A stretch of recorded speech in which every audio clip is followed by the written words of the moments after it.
네, 오늘은 왜 하천 기술자들은 생태학을 알아야 하는가라는 주제로 하천공학과 생태학의 만남을 쉽고 흥미롭게 풀어드리도록 하겠습니다. 저는 오늘 진행을 맡은 아나운서 박채린입니다. 오늘은 다음과 같은 순서로 명사님과 이야기를 나눠볼 예정인데요. 먼저 하천 기술자가 어떤 역할을 하는 사람인지, 또 그 역할이 어떻게 변화해 왔는지, 그리고 왜 생태학이라는 전혀 다른 분야의 언어가 필요했는지, 마지막으로 실제 하천에서 나타나는 생태 변화 사례와 앞으로의 새로운 접근법까지 다뤄보도록 하겠습니다. 오늘 함께 해주실 분은요, 40년이 넘게 하천공학과 생태 하천 기술을 연구해 오신 우효섭 박사님입니다. 박사님 어서 오세요. 예, 안녕하세요. 네, 박사님 먼저 본인 소개와 함께 어떤 연구를 해오셨는지 간단히 말씀 부탁드릴게요. 저는 하천 기술자입니다. 처음부터 이 하천, 우리 충정하천 아시죠? 거기에 흐르는 물과 같이 떠내려가는 모래, 자갈, 실트 이런 거에 운동 기작에 대해서 연구를 해왔습니다. 그러다가 어느 계기가 돼서 이 하천이 꼭 무생물들이 그냥 주인공이 아니고 거기에는 우리가 간과했던 살아있는 생물들의 터전이다. 그런 관점에서 이 생물들도 살고 우리 사람도 이렇게 하는 그러한 이른바 자연형 하천 기술, 그런 기술에 대해서 좀 더 많은 관심과 노력을 기울였습니다. 네, 기존의 공학적인 접근에서 출발하셔서 이후에 생태를 포괄하는 방향으로 연구를 넓혀오신 거죠. 박사님, 그렇다면 하천 기술자들은 전통적으로 어떤 역할을 수행해 왔나요? 하천 기술자들은 전통적 또는 아주 오래된 역사적으로도 물로부터 인한 재해, 우리가 흔히 얘기하는 홍수와 가뭄으로부터 우리 인간 사회를 안전하게 지키는 역할, 그러한 기술 개발과 그러한 기술의 실제 이 구현 이런 데 관심을 가져왔습니다. 구체적으로 제방을 쌓는다든지 아니면 하천을 정비한다든지 아니면 최근에 들어서 댐을 만든다든지 이러한 이 공학적 기술적 대책에 초점을 맞춰서 여태까지 해왔습니다. 네, 정리하면 과거의 하천 기술자들은 홍수와 가뭄을 막고 또 하천을 안전하게 유지하는 데 집중을 해왔던 거네요. 네, 그런데 이후 시대의 변화 속에서 하천 기술자들의 역할이 크게 확장됐다 이런 말씀을 해주셨는데요.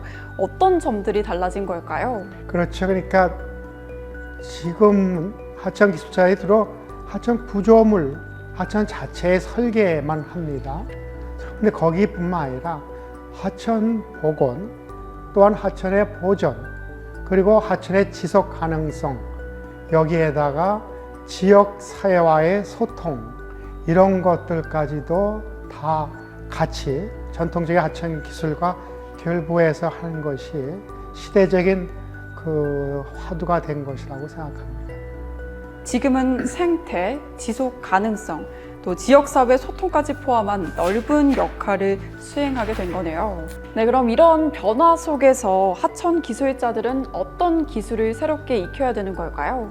여기에 하천 생태학, 수변 식물학, 또 하천 복원 관련된 기술, 그 다음에 NBS 이런 것을 우리가 이해해야 되고 나아가서는 하천 문화, 하천 윤리 같은 사회 문화적 요소까지 이해해야 할 것입니다.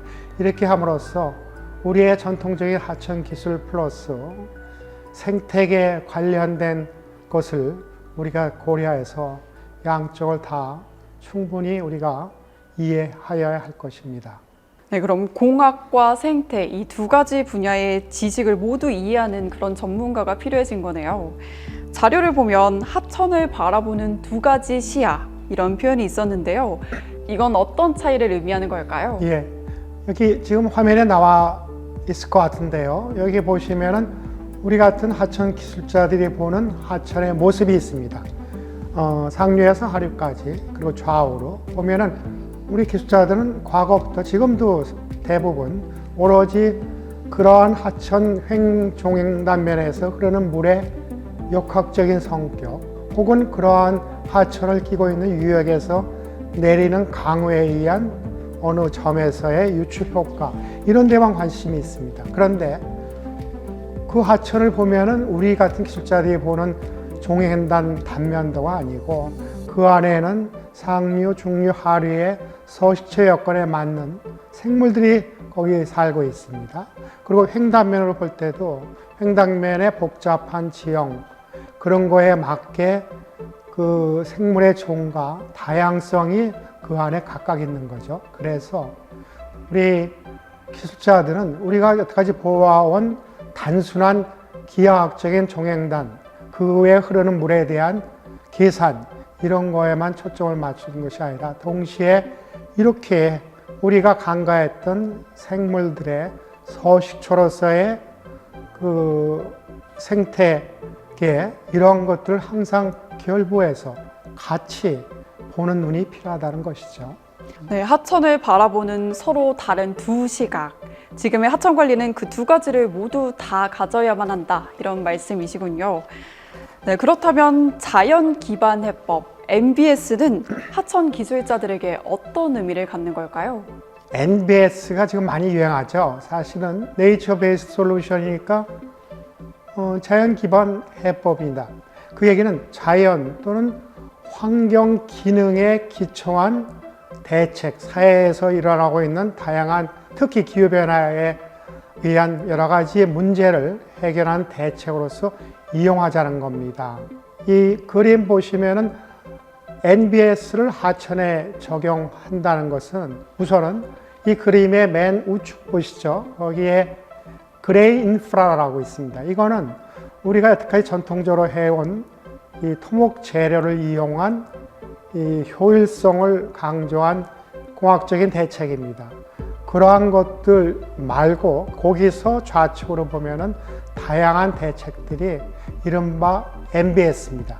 그 중에서 자연 재료, 살아있는 나무나 돌, 풀 가지고 자연에 가깝게 만드는 기술도 NBS지만 과거에 인간의 욕심에 의해서 이 하천의 홍수토를 농경지나 도해지로 편입된 것을 다시 하천에 돌려줘서 하천으로 하여금 room for the river, 공간을 되찾게 하는 것도 이 NBS입니다. 그렇게 함으로써 홍수 시에 더 많은 하폭을 가지고 있어서 물이 잘 빠지고 평상시에는 거기 자체가 이 수변 생물의 서식처 역할을 할 수가 있는 거죠.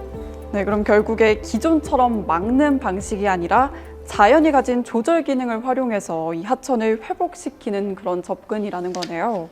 네, 박사님이 주신 자료 중에서 가장 인상 깊었던 부분이 화이트 리버가 그린 리버로 바뀌고 있다 이런 설명이었는데요. 이 부분에 대해서도 조금 더 자세하게 들어볼 수 있을까요? 여기 보시면요, 그 좌측에 있는 그림들이 이른바 백사장 하천입니다. 우리나라는 몬순 기후의 영향을 받습니다. 여름철에 비가 많이 와서 물이 넘치고 그 밖의 계절은 비가 안 오니까 그대로 그 땅이 노출되죠. 그런데 거기에 식물들이 들어올 수가 없습니다. 이 몬순 기후에서는 다시 그 다음에 홍수가 와서 다 습겨가니까. 그래서 항상 우리 하천은 고유의 모습이 화이트 리버였습니다. 우리 동해에도 나오듯이 엄마야 누나야 강변 살자 금모래밭 있죠. 그런데 그 우측 그림 보시면 그 르누아르의 그 페인팅인데요. 이게 프랑스의 그 하천입니다. 여기 보시면은 프랑스, 유럽은 서한 해안성 기후입니다. 그래서 1년에 비가 골고루 오니까 하천이 물이 비교적 비슷하게 흐릅니다. 그래서 물이 흐르는 하천과 바로 옆에 초지가 경계가 분명하죠. 그래서 이 사진에서 보는 바와 같이 귀보인이 배를 바로 탈 수 있게 그런 서한 해양성 기후에서는 그린 리버가 됩니다. 일반적으로. 그래서 우리는 화이트 리버였고 유럽은 그린 리버였는데 문제는 이게 하천에 대한 인간의 영향, 예를 들면 댐을 만든다든지 하천을 정비한다든지 이런 인위적인 영향뿐만 아니라 최근 기후변화로 특히 늦은 봄, 초여름에 강수 양상이 달라져서 하천에 그 백사장에 식물이 들어오기 시작했습니다. 그래서 그 식물이 번성해서 초본류가 목본류가 되고 그리고 그것이 다시 천이해서 지금은 대부분 많은 하천이 과거 우리가 가지고 있던 화이트 리버의 모습은 없어지고 그린 리버화 됐습니다. 이렇게 되면은 두 가지 서로 상반된 현상이 나타납니다. 하나는 하천에 나무가 꽉 찼으니까 같은 홍수량이 발생해도 흐름이 장애를 받기 때문에 홍수위가 높아집니다. 그러니까 홍수 위험이 커집니다. 그렇지만 동시에 단조로운 백사장보다는 다양한 습지가 있고 그 다음에 숲이 있기 때문에 서식처의 다양성이 있어서 그만큼 거기에 사는 생물의 종이 다양해지고 또 개체수도 많아지게 되죠. 그러한 양면성을 우리 하천 기술자들이 앞으로는 어떻게 잘 관리하는가, 이것이 이제 중요한 화두로 등장하고 있습니다. 네, 그러니까 하천의 형태의 변화가 단순히 외관의 변화가 아니라 생태계와 홍수 관리 모두에 다 영향을 준다는 말씀이신 거네요. 네, 오늘은 하천 기술자의 전통적인 역할부터 또 생태학이 왜 중요한지, 그리고 자연 기반 해법과 실제 변화 사례까지 함께 살펴보도록 했습니다. 공학과 생태 언어를 함께 이해하는 전문가가 더 중요해진 것 같다, 이런 생각이 드는데요. 박사님, 오늘 정말 귀한 설명 감사합니다. 감사합니다.